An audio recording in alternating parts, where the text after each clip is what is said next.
రోజులాగే ఈరోజు గూడా ఉదయగిరిలో బయటికొచ్చాననమాట. బయటికి రాగానే ఈ కొండ ఏదో కొంచెం వెరైటీగా కనిపించింది. ఏం లేదు, వర్షం పడింది. వాతావరణం మొత్తం మారిపోయింది ఒక్కసారిగా. ఇంక విషయం ఏందా అని కనుక్కుందాం అని చెప్పి కొండ సైడ్ ఎళ్ళాను. నాకైతే ప్రకృతిని చూడడం గానీ, ఆస్వాదించడం అంటే చాలా ఇష్టం అనమాట.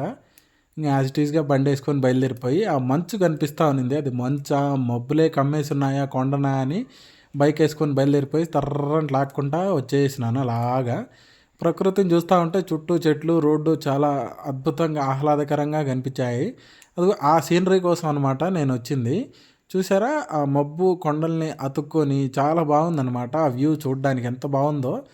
ఇంకా క్లారిటీగా కొంచెం షేక్ అవుతూ కనిపిస్తుంది. ఎందుకంటే నేనొక్కడినే బైక్ మీద తీసుకుంటూ వస్తున్నాను. అక్కడక్కడ ఆగుతూ లొకేషన్ కనిపించిన చోటల్లా తీసుకుంటూ వస్తున్నాను. వస్తుంటే దారిలో గాజుపురుగు కనిపించిందనమాట. గాజుపురుగు అంటే మీకు తెలియనిదేం గాదు. చిన్నప్పుడు ఇలాంటివి వర్షం పడినప్పుడు చాలా చూసేవాళ్ళం. ఇప్పుడు అరుదుగా కనిపిస్తున్నాయి ఎక్కడో ఒకటి. దీని నడక చూస్తుంటే అది నడుస్తుందో, పాక్కుంటూ వెళ్ళిపోతుందో కూడా అర్థం కాదు. ఇంక మళ్ళీ అదిగో అక్కడ కనిపిస్తుంది కదా! ఈ వ్యూ చూడ్డానికైతే వచ్చాను. అక్కడ గుడుందండి. ఇది రాయల వారు కట్టిన గుడన్నమాట. అప్పుడెప్పుడో పురాతన కాలంలో శ్రీకృష్ణదేవరాయలు కట్టిన గుడన్నమాట ఇది.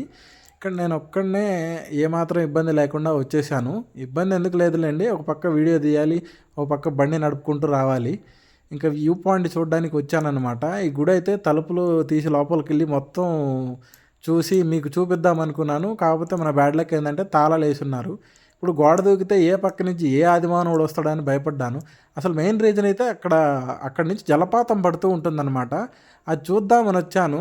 ఇక్కడ జలపాతం పడుతుంది కదా అని చెప్పేసి వస్తే వర్షం ఇంకా పడాలి. నాకు తెలిసి ఇంకా కొంచెం గట్టిగా గాని పడుంటే జలపాతం ఆటోమేటిక్‌గా పారుతూ ఉండేది. ఈ వ్యూ పాయింట్‌ని చూడ్డానికి నేను చాలా దూరం నుంచయితే వచ్చాననమాట. ఇది చాలా బాగా అనిపిచ్చింది. ఇంకో మెయిన్ థింగ్ ఏంటంటే, ఆ గుడి పైన గూడా గడ్డి మొలిచింది. అంటే ఎంత పాతదో మీకే చూడ్డానికి అర్థమవుతుంది. ఇది చాలామందికి తెలీదు. ఇక్కడ గుడుందని, ఉదయగిరిలో ఇలా స్తంభాల గుడి ఒకటుందని, లోపల ఎవరున్నారో నాకు తెలీదు. బయట ఏదో బోర్డు పెట్టారు. అది ఆయన ఎవరో నాకు క్లారిటీగా తెలీదు. విష్ణు అనుకుంటున్నాను నేనైతే. ఈ విధంగా చూశారంటే ఉదయగిరి కొండలో కనపడని రహస్యాలు ఎన్నో అయితే ఉన్నాయి. ఈ ప్లేస్ వచ్చి రాయలదుర్గం అన్నమాట. రాయలదుర్గంలోని రహస్యాలు ఇంకా చాలా ఉన్నాయి చూడ్డానికైతే. అక్కడి నుంచి జలపాతం పారుకుంటూ అలా కిందకొస్తుంది. మనతో పాటు ఎవరో వచ్చినట్టున్నారు. వాళ్ళు వెళ్ళిపోయిన తర్వాత నేను చుట్టూ చూసుకుంటూ ఇంక ఊర్లోంచి బయటకు వచ్చేసాననమాట. ఇది దుర్గంపల్లి అంటారు ఈ ఊరిని.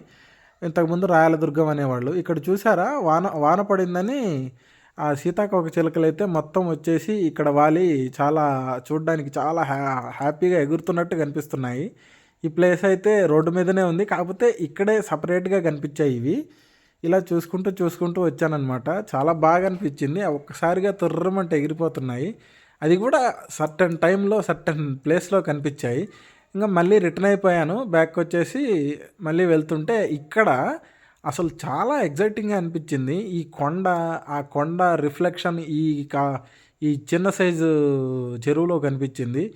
చూసారా ఎంత బాగా ఉందో? పైన కొండ కొంచెం కనిపిస్తూ, కింద పూర్తి కొండ, మధ్యలో మబ్బులు అడ్డమొచ్చి, ఆ లొకేషన్ అయితే చాలా బాగా కనిపించింది. గ్రీనరీ అయితే చాలా చూడడానికి అందంగా ఉందన్నమాట. ఈ విధంగా ఇది మొత్తం చూసుకొని ఈరోజు ఈ డే ఇలా గడిపేశాననమాట. మీకు కూడా నచ్చిందనుకుంటున్నాను. మీకు కూడా ఈ వీడియో గనుక నచ్చినట్లయితే యూట్యూబ్‌లో ఆర్ఆర్‌జీసీ వ్లాగ్స్ అని టైప్ చేసి please like, share and subscribe to my YouTube channel.